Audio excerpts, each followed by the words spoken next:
Aswaja menyatakan bahwa Wahabi adalah sesat karena Wahabi melarang membaca manakib Syekh Abdul Qadir Jailani dan menghukuminya sebagai bid'ah. Sungguh sangat kerdil pernyataan Aswaja yang mengukur kesesatan hanya berlandaskan bacaan manakib Syekh Abdul Qadir Jailani.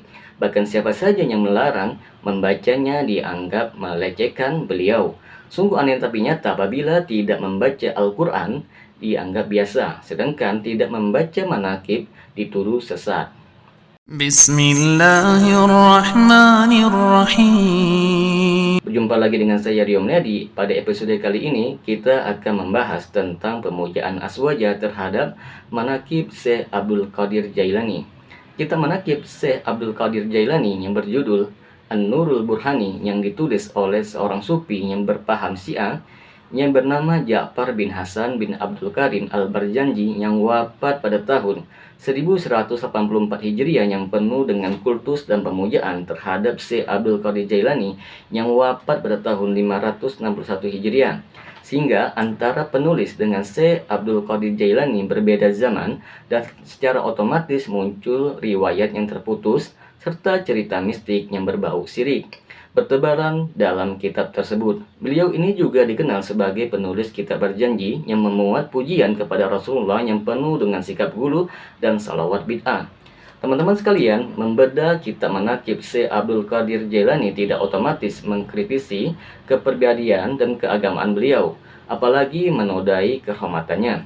Pasalnya kepribadian dan keagamaan Syekh Abdul Qadir Jailani yang sebenarnya dalam kitab manakib tersebut tidak ditampilkan secara utuh, bahkan melenceng dari fakta kebenaran. Justru yang menyedihkan, beliau ditampilkan dalam kitab itu sebagai seorang sosok magis, mistis, legendaris, dan manusia setengah dewa. Sedangkan Syekh Abdul Qadir yang sebenarnya adalah sosok panutan zaman, berakidah Ahlussunnah wal Jamaah dan berfatwa dengan mazhab Syafi'i dan mazhab Hambali. Dan kita juga yakin bahwa sehebat apapun beliau tidaklah maksum.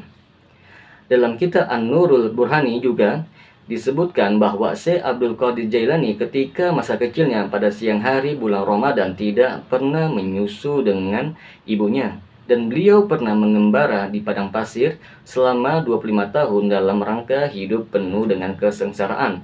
Tidak tidur, tidak minum, dan tidak makan. Sama seperti prosesi pati geni bagi seorang dukun. Bukankah hal itu tidak lebih bermanfaat bila waktu sepanjang itu digunakan untuk mencari ilmu hadis sebagaimana yang dilakukan oleh para ulama panutan beliau semisal Imam Syafi'i dan Imam Ahmad bin Hanbal?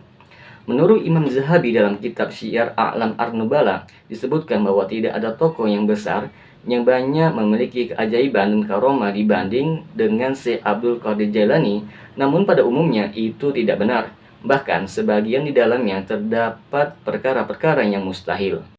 Dan teman-teman sekalian, yang lebih lucunya lagi dikisahkan dalam kitab tersebut An-Nurul Burhani bahwa beliau Syekh Abdul Qadir Jailani bertemu dengan Nabi Khidir, tetapi beliau belum mengenalnya hingga Nabi Khidir menyuruh beliau untuk duduk di suatu tempat selama 3 tahun dan tidak boleh membantah, sementara Nabi Khidir hanya menjenguknya setahun sekali. Kisah ini mirip dengan kisahnya Sunan Kalijaga dengan Sunan Bonang. Ada juga kisah yang unik yang disebutkan di dalam kitab itu juga bahwa setelah beliau bertemu dengan Nabi Khidir dan berhasil mendapatkan ilmu laduni, kehebatan, karomah, dan ilmu tanpa adanya proses belajar, kemudian beliau Syekh Abdul Qadir Jailani pergi menuju kota Baghdad untuk bertemu dan berdebat dengan 100 ulama ahli fikih. Setelah para ulama itu berkumpul untuk berdebat dengan Syekh Abdul Qadir Jailani, maka tiba-tiba keluar cahaya dari arah dada Syekh Abdul Qadir Jailani dan memantul ke dada para ulama untuk mengambil ilmu dari dada mereka. Sehingga ilmu mereka lenyap dan Syekh dengan mudah mengalahkan mereka dalam berdebat.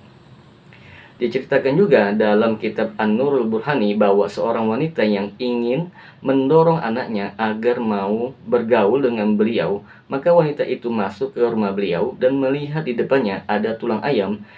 Maka wanita tersebut bertanya tentang hal tersebut. Kemudian saya meletakkan tangannya di atas tulang itu dan berkata, "Hiduplah dengan izin Allah yang mampu menghidupkan tulang yang sudah usang." Maka hiduplah ayam jantan itu dan berkotek la ilaha illallah Muhammad Rasulullah Syekh Abdul Qadir Jailani wali Allah. Sungguh ayam ajaib karena mampu membaca kalimat tauhid dengan fasih, bahkan mungkin sebagian muslim kalah dengannya.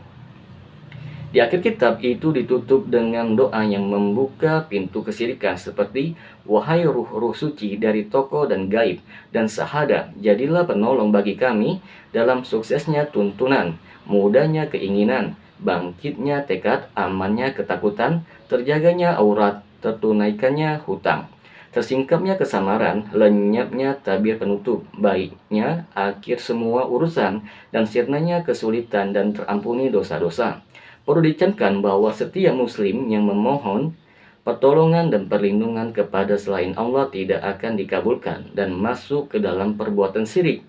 Sebagaimana firman Allah dalam surat Al-A'raf ayat 197. Syekhul Islam Ibnu Taimiyah berkata dalam kitabnya yang berjudul Kaidah Tawassul wal Wasilah, tidak boleh bagi seorang beristighosa kepada para nabi, para tokoh yang tidak hadir atau yang telah mati, seperti seorang berdoa, wahai Fulan, Tuanku Fulan, bantulah aku, tolonglah aku, jauhkan aku dari bencana, atau berkata, aku dalam kecukupanmu, dan semisalnya. Imam Nawawi berkata dalam kitab Syarah Sahih Muslim, ketahuilah mazhab yang benar dan terpilih yang dipegang oleh para ulama adalah membaca Al-Quran lebih utama daripada tasbih dan tahlil serta zikir-zikir selainnya, dan terdapat banyak dalil yang menguatkan pendapat tersebut. Semoga bermanfaat apa yang saya sampaikan. Assalamualaikum warahmatullahi wabarakatuh.